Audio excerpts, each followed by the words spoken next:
नमस्कार, मैं हूं नेहा तिवारी सिंह। वीआईपी न्यूज़ पर वक्त है वीआईपी शक्ति का। वीआईपी शक्ति में आज हम सरोगेसी से जुड़ा हुआ वो पहलू छूने वाले हैं जिसके बारे में बात अक्सर होती है, लेकिन गहराई से उस तक हम पहुंच नहीं पाते हैं। भारत सरोगेसी का हब बनता जा रहा है और एक इसकी बड़ी वजह है ये कि गरीबी के चलते और मजबूरी के चलते कई औरतें सरोगेसी को एज अ कमर्शियल प्रोफेशन अपनाने को मजबूर हो जाती हैं। एक रिपोर्ट देखते हैं, उसके बाद इस पर चर्चा करेंगे।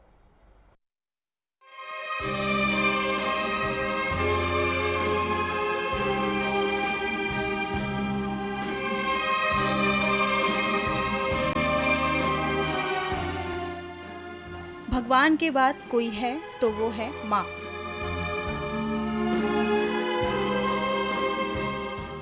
माँ बनना आसान नहीं है, फिर भी माँ बनने के लिए एक औरत हजार दर्द सहन करती है।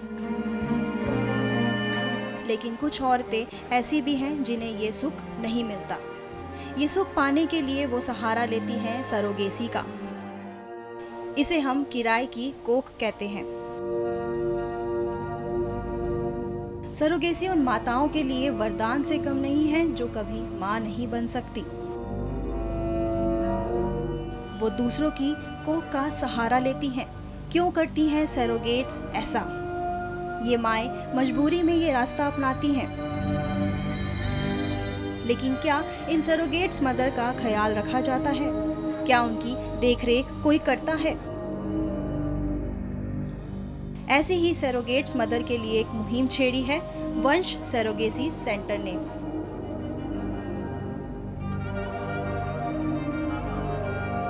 अपने वंश सरोगेसी सेंटर में सभी सरोगेट्स का अच्छे तरीके से ख्याल रखते हैं। हमारी सरोगेट्स के लिए एक डाइटिशियन और न्यूट्रिशन अलग से रखा गया है, जो रोज़ सुबह आकर उनसे उनके खाने की तरीके पूछे जाते हैं, उनको क्या पसंद है क्या ना पसंद है, इसका भी पूरे तरीके से ख्याल रखा जाता है। और वो शाम को एक डाइट चार्ट प्रोवाइड कराते हैं, जो हम उसके अकॉर्डिंगली उन्हें खाना प्रोवाइड करते हैं। साथ में उनके रोज़ की ज़रूरतों को, खाने से लेकर हर प्रकार की ज़रूरतों को पूरा करा जाता है। इस सरोगेसी सेंटर में महिलाएं आती हैं क्योंकि इनकी ज़िंदगी की कोई ना कोई मजबूरी इन्हें यहाँ लेकर आती है। ये गलत नहीं है, क्योंकि इसमें जो बच्चा है वो तो हमारा ही है, जो माँ बाप हैं जिनका अंश है वो तो उन्हीं का ही है। सिर्फ ये एक रख रही हैं, जैसे कोई किराए के मकान में रहता है उसी तरीके से ये बच्चे को अपने अंदर रख रही हैं और उसका किराया आपसे ले रही हैं। इसीलिए हम इसे एक किराए की कोख कहते हैं। जब तक बच्चा रहेगा उसके बाद उसका काम ख़त्म। तो इसलिए सरोगेसी में ऐसा कुछ नहीं है हम उसे गलत समझे, हम कोई गलत तरीके से बच्चे को नहीं बना रहे हैं।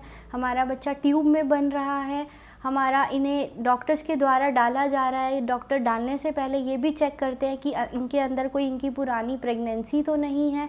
तो मुझे नहीं लगता कि ये सब चीज़ें गलत हैं। आइए सुनते हैं इनकी कहानी इन्हीं की ज़ुबान। सरोगेसी करवाना हमारा मजबूरी है, इसलिए हम करवा रहे। पैसा का ज़रूरत है इसलिए। मैंने सरोगेसी इसलिए कराई क्योंकि मुझे पैसे की ज़रूरत है। मुझे नहीं लगता ये करवाने से कोई गलत है। अपनी मजबूरी के लिए कर रही हूँ, बच्चे की पढ़ाई के लिए। मेरे पास इतने पैसे नहीं थे, ना ही मेरे हस्बैंड की इतनी कमाई थी कि मैं बच्चे की परवरिश अच्छी से। तो इस रिपोर्ट में एक बात साफ तौर पर नजर आई कि हालांकि सरोगेसी गलत नहीं है, लेकिन अक्सर औरतें मजबूरी में आकर इसे चुन रही हैं। मेरे साथ बजरंग सहारन जी हैं, एमडी हैं वंश हेल्थ केयर सेंटर के। आपका स्वागत है बजरंग जी वीआईपी शक्ति में। आपने भी रिपोर्ट देखी, उसमें औरतों का कहना है कि पैसे की ज़रूरत है, इसीलिए हम सरोगेसी में आए हैं। एग्जैक्टली बेसिकली जो वुमेन्स हैं जो सरोगेट मदर बनती हैं, ये किसी ना किसी फाइनेंशियल रीज़न से, या तो घर पे कोई भी प्रॉब्लम हो, या फिर जैसे किसी के हस्बैंड या फिर बेबी हैं जो हेल्दी नहीं है, उनकी ट्रीटमेंट के लिए और फॉर देयर उनकी पढ़ाई के लिए वो basically second one more thing is there कि धीरे धीरे जैसे जैसे सरोगेसी का कॉन्सेप्ट अभी नॉर्मल एक तरह से मीडिया में आने के बाद में हर जगह से एक बिल्कुल एक्सेप्टेंस मिली है अपने इंडिया में इसको। तो जो फीमेल्स हैं जो इस कैटेगरी से जो बिलोंग करती हैं, जो फॉर एग्जांपल हम कह सकते हैं कि जो मॉर्निंग 9 टू इवनिंग 9 12 घंटे की फैक्ट्रीज वगैरह में काम करती हैं, उन लोगों के लिए एक ईजी वे भी है to earn the money. One more thing, एक और भी चीज़ है, जैसे कि कुछ फीमेल्स हैं जिनको ज़्यादा पढ़ी लिखी नहीं है, जिनको जॉब वगैरह करने में प्रॉब्लम्स होती हैं, फिर कुछ और होती हैं, दे आर हेल्दी, वो हेल्दी हैं, और अगर वो सरोगेट मदर बनना चाहती हैं तो एक बहुत अच्छा अमाउंट भी वो अर्न कर लेती हैं। लेकिन क्या ऐसे ये नहीं कहेंगे कि एक शॉर्ट टर्म रास्ता है पैसे कमाने का, क्योंकि मेरे ख्याल से 3 बार से ज़्यादा सरोगेट नहीं हो सकती? Exactly, Indian Council of Medical research की जो गाइडलाइंस है उनके अकॉर्डिंग कोई भी फीमेल जो है वो 3 बार से ज़्यादा सरोगेट मदर नहीं बन सकती है। टोटल वो सिर्फ 5 बेबीज़ डिलीवर कर सकती हैं, जिसमें उसके खुद के भी बेबी शामिल होते हैं। अगर किसी फीमेल के अगर 3 बच्चे हैं तो वो सिर्फ 2 बार सरोगेट मदर बन सकती है। सेकंड थिंग, इसमें जैसा कि जो पैसा इन्वॉल्व है वो लगभग 3 से 4 लाख के बीच में है, जो एक गरीब तबके के जिनका जो मंथली हम कह सकते हैं कि जो 8 से 10 हज़ार रुपये अर्न करते हैं, उनके लिए 3 से 4 लाख रुपए विद इन 8 और 9 months they can earn easily. एक रिपोर्ट है मेरे पास, मैं आपको बताना चाहूँगी, जिसके हिसाब से लिखा है कि 18 लाख रुपए एक सेंटर लेता है किसी भी क्लाइंट से, और सरोगेट मदर को उसमें से 4 से 5 लाख रुपए पे किए जाते हैं, और अगर बच्चा पहले अबॉर्ट हो जाता है तो 38 से 40 हज़ार रुपये का अमाउंट होता है जो उसे देकर विदा कर दिया जाता है। Exactly, you are right. आप जो अमाउंट जो बता रहे हैं 18 से 20 लाख इतना एक्सपेंडिचर सरोगेसी के अंदर हर हॉस्पिटल्स या फिर जो भी ART बैंक्स हैं, एजेंसीज हैं, हॉस्पिटल्स हैं, सबका अलग अलग रेट डिफाइन है। ये वी कैन से कि for international patients doctors and agencies are charging this much of amount because of legal consideration in that case.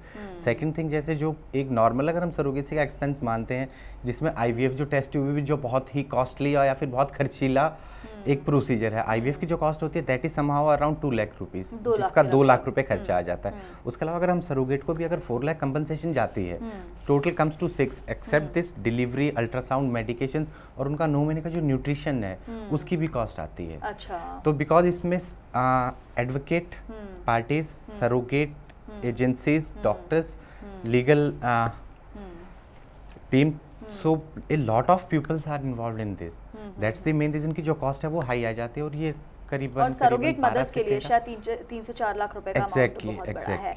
Bajrang जी, एक सवाल और कि सरोगेट्स बेसिकली आती कहाँ से हैं, आपको कैसे अप्रोच करती हैं? सरोगेट्स का मेन जो आने का ये रहता है कि ये ज़्यादा रिच फैमिली या फिर मिडिल क्लास फैमिली से भी नहीं बिलोंग करती हैं, ये एक पुअर क्लास या फिर जो हम कह सकते हैं जो स्लम एरियाज होते हैं वहाँ से आती है, जिनके पास में आमदनी का कोई साधन नहीं है, बच्चे हैं, उनकी एजुकेशन वगैरह नहीं है।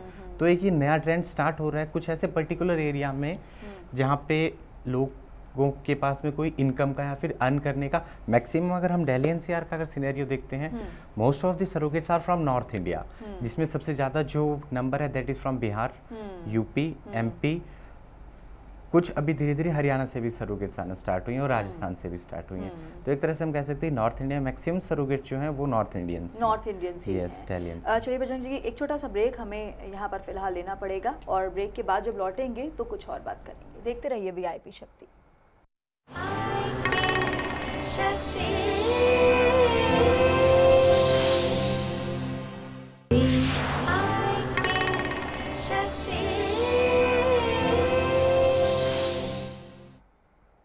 ब्रेक के बाद स्वागत है आपका। हम बात कर रहे हैं सरोगेसी के बारे में। मेरे साथ बजरंग सहारन जी हैं, वंश हेल्थ केयर सेंटर के MD हैं। बजरंग जी, अब मैं बात करना चाहती हूँ सरोगेसी की। अगर हम थोड़ा पॉजिटिव साइड पर आएँ तो एक अच्छा मौका है उन महिलाओं के लिए पैसे कमाने का जो गरीब हैं, अपने बच्चों को अच्छी शिक्षा देना चाहती हैं।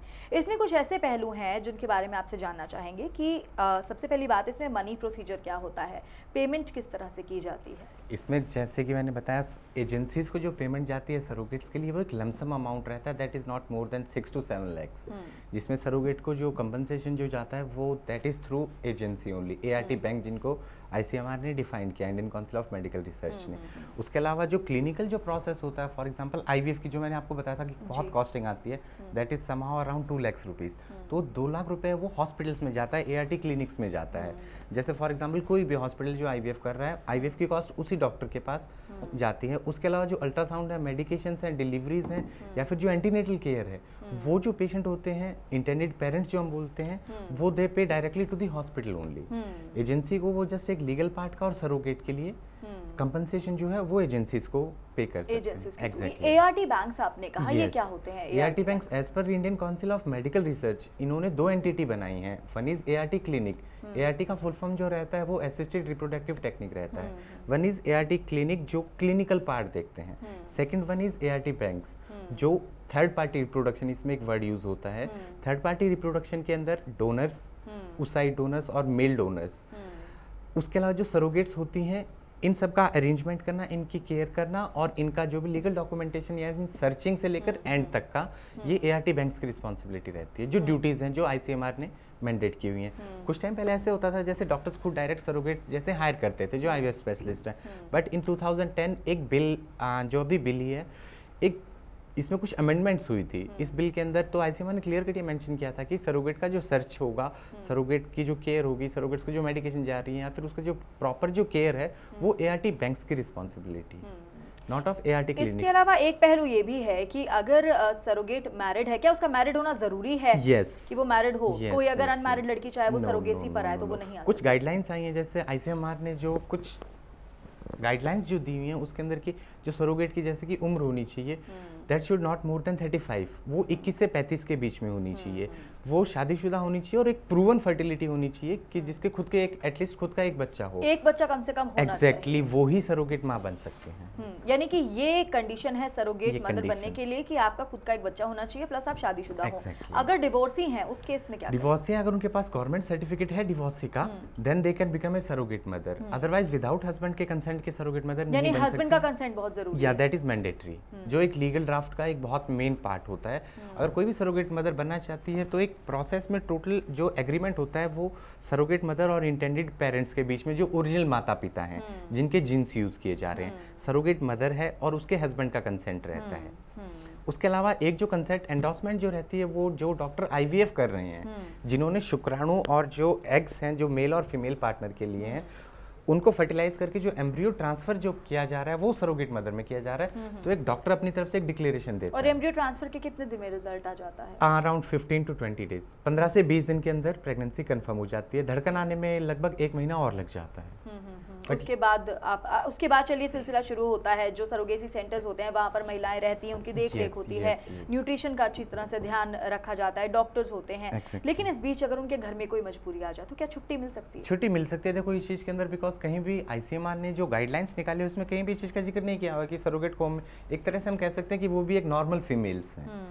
अगर फॉर एग्जांपल हम किसी के भी घर पे अगर प्रेगनेंसी होती है, जरूरत तो नहीं हम उसको कहीं हॉस्टल में या फिर कहीं और भेजें। हाँ, सरोगेट होम है या फिर जो गेस्ट हाउसेस वगैरह जो ये खुल रहे हैं, इनका एक ये है कि बिकॉज क्योंकि ये उस पर्टिकुलर एरिया से होती हैं जहाँ पे इनका रहन सहन और खाना पीना प्रॉपर नहीं हो पाता। तो कुछ एजेंसीज और कुछ कंपनीज हैं जो अभी इस बिजनेस में एंटर कर रही हैं।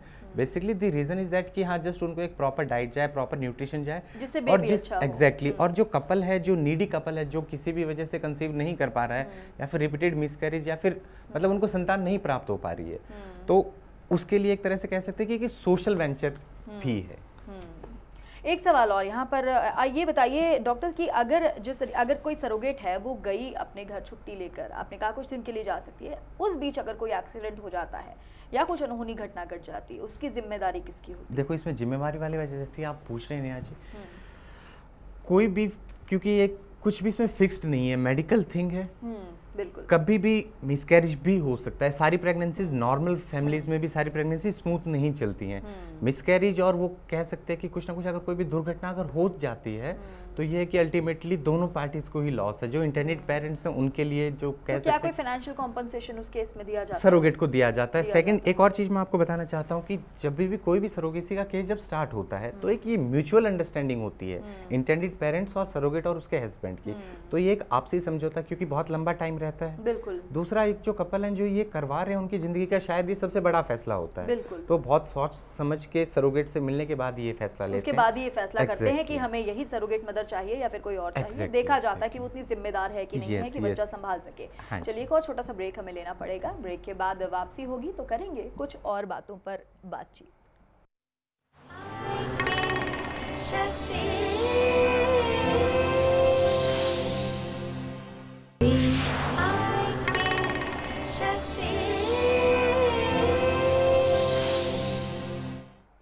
ब्रेक के बाद स्वागत है आपका VIP शक्ति में। मेरे साथ बजरंग सहारन जी हैं। बजरंग जी, अगर एक सरोगेट विमेन बहुत ज़्यादा टाइम तक प्रेगनेंसी कैरी नहीं कर पा रही है, क्या वो अबॉर्शन चुन सकती है अगर मेडिकल रीजन की वजह से? अगर सरोगेट को या फिर कोई भी फीमेल जैसे नॉर्मल अगर किसी को भी प्रेगनेंसी के दौरान अगर दिक्कत रहती है, डॉक्टर को लगता है कि नहीं उसकी जान को या फिर कुछ और प्रॉब्लम हो सकती है, तो विदाउट इंटेंडेड पेरेंट के कंसेंट के वो डॉक्टर हैं, वो एमटीपी जो मेडिकल टर्मिनेशन है, that is legal, medical termination कर सकते हैं अगर सरोगेट की जान को। और अगर प्रेगनेंसी के बीच में, चलिए वैसे तो हमारे यहाँ कहा जाता है कि 18 वीक्स के बाद आप अबॉर्ट नहीं कर सकते हैं बच्चे को, लेकिन उसके पहले अगर सरोगेट बैकआउट कर जाती है अपनी मर्जी से, तो क्या एक्शन प्लान? उस चीज़ के लिए रहता है कि जब एम्ब्रियो ट्रांसफर होता है, एम्ब्रियो ट्रांसफर से पहले जो लीगल डॉक्यूमेंटेशन का थोड़ी देर पहले जो मैंने जिक्र किया था, एक एग्रीमेंट पूरा बनता है, एक इसमें लीगल एडवोकेट रहते हैं, दोनों पार्टीज रहती हैं, डॉक्टर्स का कंसेंट रहता है, वो पूरा रिटर्न में कॉन्ट्रैक्ट रहता है। अगर कोई बैकआउट करता है दोनों पार्टीज में से, फॉर एग्जांपल 2008 में एक बेबी मांझी केस हुआ था अपना, अब्रॉड का जो केस था, उस समय हस्बैंड और वाइफ जो इंटेंडेड पेरेंट्स थे, उन दोनों में से एक ने डिवोर्स ले लिया था, जो फीमेल पार्टनर थे। अल्टीमेटली बिकॉज उस कंट्री के जो लॉज हैं वो नहीं एक्सेप्ट कर रहे हैं सिंगल पेरेंट बेबी को, तो वो काफ़ी कॉम्प्लिकेटेड हो गया था। तो कुछ लॉज और कह सकते हैं कि जो रेगुलेशन अभी आईसीएमआर ने बनाई है, उसके अकॉर्डिंग वो जो लीगल ड्राफ्ट है वो एम्ब्रियो ट्रांसफर से पहले ही प्रिपेयर हो जाता है, वो उससे पहले रेडी हो जाता है। 3000 से ज़्यादा फर्टिलिटी सेंटर्स हैं हमारे देश में, तो सबके सब आईसीएमआर से सर्टिफाइड होते हैं, रजिस्टर्ड होते हैं, इसका कैसे पता लगाया जाए? इसके लिए अभी आईसीएमआर ने कुछ और चीज़ें की है, जैसे फॉर एग्जांपल अभी आईसीएमआर ने अपनी वेबसाइट पे जो भी रजिस्टर्ड सेंटर हैं, एआरटी क्लिनिक्स जो मैं बता रहा था, एआरटी क्लिनिक्स का सबका उन्होंने बकायदा नाम, एड्रेस और टेलीफोन नंबर, तीनों चीज़ें मेंशन की हुई हैं। तो कोई भी पेशेंट अगर कपल चाहता है कि सरोगेसी करवानी है या फिर आईवीएफ करवाना चाहता है, they can go to the website of ICMR, they can check it out there. एक और भी चीज़, बहुत अच्छा सवाल अभी जो आपने पूछा है कि जैसे कि जो रजिस्टर्ड सेंटर्स हैं, अभी आईसीएमआर ने एक और रेगुलेशन बनाई है कि बाहर से फॉर एग्जांपल अब्रॉड से कोई भी कपल आता है, वो सिर्फ एक रजिस्टर्ड एआरटी क्लिनिक में ही जाके अपना ट्रीटमेंट करवा सकते हैं। किस तरह के कपल्स आते हैं आपके पास? बेसिकली सरोगेसी के लिए, सरोगेसी के लिए सरोगेसी जो रिकमेंड की जाती है वो उन कपल्स को की जाती है जो किसी भी रीज़न से, मेडिकल रीज़न से फुल टर्म बेबी को नहीं डिलीवर कर पाते, डायबिटीज़ है बेबी को, यानी जेनेटिक डिसीज़ कोई भी, यानी जो माँ बाप को या फिर किसी को भी फैमिली में कोई प्रॉब्लम है कि वो ट्रांसफ़र ना हो, जेनेटिक डिसऑर्डर जिसको बोला जाता है। लेकिन जब जीन्स दोनों माँ बाप के ही रहते हैं, तो फिर वो कैसे ट्रांसफ़र नहीं होंगे? मैं बताता हूँ। इसके अलावा भी जो है यूट्रस है, किसी भी रीज़न से किसी भी फीमेल का यूट्रस रिमूव कर दिया गया, माल फंक्शन या फिर डैमेज यूट्रस है, बार बार रिपीटेड मिसकैरेज हो रहे हैं, 3 से 4 महीने की प्रेगनेंसी नॉर्मल कोई भी कैरी कर रही है, उसके बाद मिसकैरेज हो रहा है, जो यूट्रस का जो साइज है that is not up to the mark, कोई ऑप्शन नहीं है उनके लिए। कपल्स दोनों यंग हैं, बहुत काफ़ी क्वेरीज ऐसी भी आती है कि 24-25 ईयर्स के कपल्स से न्यूली मैरिड है, 1 साल हुआ है, बट प्रेगनेंसी हो रही है, 3 से 4 महीने बाद दोबारा अबॉर्शन हो रहा है, उनके लिए कोई ऑप्शन नहीं है, कोई रास्ता नहीं है। तो सरोगेसी कह सकते हैं कि सरोगेसी उनके लिए एक उम्मीद की किरण है, जिससे वो अपना बेबी, बिकॉज जिन जो है हस्बैंड एंड वाइफ के स्पर्म सैंपल एंड एग्स जो रहते हैं husband and wife intended parents के रहते हैं, वो जस्ट जो सरोगेट है वो सिर्फ उसको कैरी कर रही है। Yes exactly. किसी भी फीमेल को अगर डायबिटीज़ है या फिर थायराइड है, वी कैन एज्यूम कि थायराइड है, थायराइड एक बार हम कंट्रोल कर सकते हैं, हालांकि ये क्लिनिकल पार्ट जो है that is up to the doctor only, हम एक बार उसको कंट्रोल कर सकते हैं, but during the time of pregnancy वो मिसकैरेज का एक चांस बन सकता है। तो at the time of egg collection जो कुछ चीज़ें हैं जिनको कंट्रोल में करके एग्स कलेक्ट किए जाते हैं, उसके बाद में बेबी जो है एम्ब्रियो जो बन रहा है, जिसको हम भ्रूण बोलते हैं, जो हस्बैंड और वाइफ दोनों माता और पिता के एग्स और सीमन से मिलके जो एक एंटिटी, एक जो यूनिट बनती है जिसको भ्रूण बोलते हैं, वो भ्रूण को ट्रांसफ़र किया जाता है सरोगेट में। सरोगेट की सारी इन्वेस्टिगेशंस होती हैं, थायराइड की हैं, शुगर की हैं और काफ़ी सारी इन्वेस्टिगेशंस हैं। ये सिर्फ मजबूरी वाले कपल्स आते हैं आपके पास या कुछ ऐसे भी आते हैं जो शौकीन, जिनके पास वक्त ही नहीं है बच्चा पैदा करने का, क्या ऐसी भी कोई कंडीशन आप रखते हैं? देखो एक और भी है, जैसे कि सरोगेसी वही ऑप्ट कर सकते हैं जिनको वाकई में सरोगेसी की नीड है। फॉर एग्जाम्पल, क्या ऐसा कोई हमारे यहाँ गाइडलाइन बना हुआ है? अपने यहाँ पे भारत में जो गाइडलाइन है वो ये है कि सरोगेसी वही चूज कर सकते हैं जिनको नीड है। फॉर एग्जांपल कोई भी फीमेल अगर आती है, she is fit to carry a pregnancy, अगर वो प्रेगनेंसी कैरी कर सकती है और वो चाहती है मैं नहीं करना चाहती बिकॉज ऑफ बिजी शेड्यूल और किसी भी रीजन से, अदर रीजन से, मैंने जैसे अभी बताया भी था कि किसी भी मेडिकल कॉम्प्लिकेशन की वजह से, अगर मेडिकल कॉम्प्लिकेशन नहीं है तो कोई भी कपल सरोगेसी नहीं ऑप्ट कर सकता। यानी कि अगर आप मेडिकली फिट नहीं है तभी आप सरोगेसी के लिए जा सकते हैं, नहीं तो आपको अपना ही बच्चा खुद पैदा करना पड़ेगा, किराए पर आपको नहीं ले सकते। भारत की अगर बात की जाए तो क्या स्टेटस है इस वक्त? कितने कपल्स इंडिया में सरोगेसी अडॉप्ट कर रहे हैं? सरोगेट मदर्स तो बहुत हैं, लेकिन वो कपल्स कितने हैं जो सरोगेसी अडॉप्ट? भारत की अगर हम बात करते हैं कि जैसा अभी कुछ गाइडलाइंस इशू हुई हैं जो ICMR ने किए हैं और मिनिस्ट्री ऑफ हेल्थ अफेयर्स ने किए हैं कि भारत से जो कपल्स आ रहे हैं, earlier they came on tourist visa पे भारत में आके वो सरोगेसी करवाते थे। अभी कुछ स्ट्रिक्ट गाइडलाइंस आई हैं कि एक तो मेडिकल वीज़ा उनके लिए मैंडेटरी हो गया है, otherwise India is hub for surrogacy from last 10 years. अच्छा, जो पिछले 10 साल में जो ट्रैफिक है वो काफी बढ़ा है सरोगेसी के लिए, बाहर से अब्रॉड से कपल्स के लिए। फर्टिलिटी टूरिज्म भी इसी से जुड़ा हुआ? एग्जैक्टली, जो मेडिकल टूरिज्म जो आप बता रहे हैं और फर्टिलिटी टूरिज्म जो एक IVF और इनफर्टिलिटी के अंदर जो एक नया टर्म जो है जिसको फर्टिलिटी टूरिज्म बोला जाता है। फर्टिलिटी टूरिज्म के अंदर अब्रॉड से कपल्स आते हैं, नहीं कंसीव कर पा रहे हैं बिकॉज इंडिया में treatment is not very costly rather than other countries. India में कॉस्ट इफेक्टिव है। दूसरा, अगर हम किसी भी अगर XYZ कंट्री को देखते हैं, for example let's take America में जो सरोगेसी कॉस्ट है that is around 70 lakh to 1 crore। Bharat में अगर आते हैं तो सस्ता पड़ता है। तो चलिए बजरंग जी, एक चलते फाइनल कमेंट आपसे लेना चाहेंगे। भारत के अगर परिप्रेक्ष्य में बात की जाए तो यहाँ नैतिकता को बहुत ऊपर रखा जाता है और सबसे बड़ा सवाल ये उठता है कि सरोगेसी अपनाने के बाद, सरोगेट मदर बनने के बाद खासकर समाज में आप उस स्टेटस पर दोबारा नहीं जी सकते। इसको आप कितना सही मानते हैं और क्या ये कहीं से इफेक्ट करता है? कपल्स नहीं, एक सरोगेट मदर के लिए। एक सरोगेट मदर के लिए ऐसा भी नहीं है बिकॉज क्योंकि काफ़ी सारी सरोगेट्स मदर हमारे पास ऐसे भी आती हैं जो जिनकी फैमिली और जिनके रिलेटिव्स हैं इनिशियल काउंसलिंग के लिए भी वो अपने पूरे घर पे। दूसरा, इसमें मुझे नहीं लगता कि कहीं भी कुछ भी गलत है। अगर काफ़ी सारी सरोगेट्स लाइक एक अभी NGO से हमारे यहाँ पे कॉल आई थी, बहुत अच्छी well educated post graduate lady, she wants to become a surrogate mother just to help someone. तो एक तरह से किसी की सहायता भी होती है और इनके लिए एक अमाउंट भी अच्छा बन जाता है। और यानी कि नैतिकता के आधार पर तौलने की जगह इसे देखना चाहिए कि आप जरिया बन रहे हैं किसी को खुशी देने का। एग्जैक्टली, ये सबसे बड़ी बात है। चलिए, हमसे बातचीत करने के लिए, अपना वक्त देने के लिए आपका बहुत बहुत शुक्रिया बजरंग जी। VIP शक्ति में आज हमने सरोगेसी से जुड़े हुए तमाम पहलुओं को टटोलने की कोशिश की। हालांकि ये एक टर्म जितनी नेगेटिव दिखती है उतनी है नहीं और खासकर भारत की अगर बात की जाए तो कमर्शियल सरोगेसी बहुत बढ़ रही है और भारत एक तरह से हब बन चुका है। फिलहाल अगर आपको ये मौका मिल रहा है कि किसी को खुशी देने का आप जरिया बन सकें तो सरोगेट मदर बनना भी शायद कोई बुरी बात नहीं है। VIP शक्ति में इतना ही, मुझे दीजिए इजाजत, नमस्कार। We'll be right back.